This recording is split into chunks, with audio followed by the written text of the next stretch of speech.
ചെറുക്കൻ്റെ ഒരു നിർബന്ധം, പൊതിച്ചോറെ കൊണ്ടുപോകത്തുള്ളൂ, അരച്ചു കിട്ടിയ ചമ്മന്തി വേണം, വേണ്ട എല്ലാം കഴിച്ചോളണം കേട്ടോ. അമ്മേ, ഈ പൊതിച്ചോറ് ഇറക്കുമ്പോൾ ഒരു മണമുണ്ട്, എന്ത് രസമാണ്. ശരി ശരി, ഇതാ വണ്ടി വരാറായി. അപ്പൊ ശരി, ഓക്കെ.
അമ്മേ.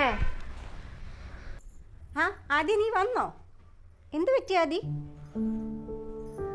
അയ്യോ, നിന്റെ കൈക്കെന്താ? എടാ എന്താ കയ്യില്? എടാ എന്താണെന്ന്? ഇടിച്ചതാ. ആര്? സൂര്യൻ. സൂര്യനോ? അതാരാ? നീ എന്തിനു നെഞ്ചത്ത് കൈ വെച്ചേക്കുന്നേ? നീ ഷട്ടൊന്നും ഊരിക്കേ. എടാ എന്തുവാ ഇത്? ആരാ നീ ഇങ്ങനെ കാണിച്ചു വെച്ചേക്കുന്നേ? എടാ എന്തിനാ? അവൻ എന്നെ മരമാക്രിന്ന് വിളിച്ചു, അപ്പൊ ഞാനും അവനെ തിരിച്ചു വിളിച്ചു, അല്ലാതെ വേറെ ഒന്നും ഞാൻ ചെയ്തില്ല. മരമാക്രി അവന്റെ. ഞാൻ ടീച്ചറെ ഒന്ന് വിളിക്കട്ടെ. ഹലോ, ടീച്ചർ ആദ്യയുടെ അമ്മയാണേ. ടീച്ചർ എന്റെ കുഞ്ഞിനെ എന്തായി കാണിച്ചു വെച്ചേക്കുന്നേ? അപ്പൊ നിങ്ങൾക്കൊന്നും യാതൊരു ഉത്തരവാദിത്വം ഇല്ലേ? പറഞ്ഞാ കേട്ടില്ലെങ്കിൽ നല്ല അടി കൊടുക്കണം മുതുവിന് നോക്കി. ഇങ്ങനെ അടി കൊള്ളാനായിട്ട് എന്റെ കുഞ്ഞിനെ എന്തിനാ അങ്ങോട്ട് വിടുന്നേ? അവന്റെ അച്ഛൻ ഇങ്ങോട്ട് വന്നോട്ടെ, നാളെ ഞങ്ങൾ അങ്ങോട്ട് വരുന്നുണ്ട്. ശരി, വാ മോനെ, ഞാൻ നാളെ വരുന്നുണ്ട് സ്കൂളിൽ. നീ വാ.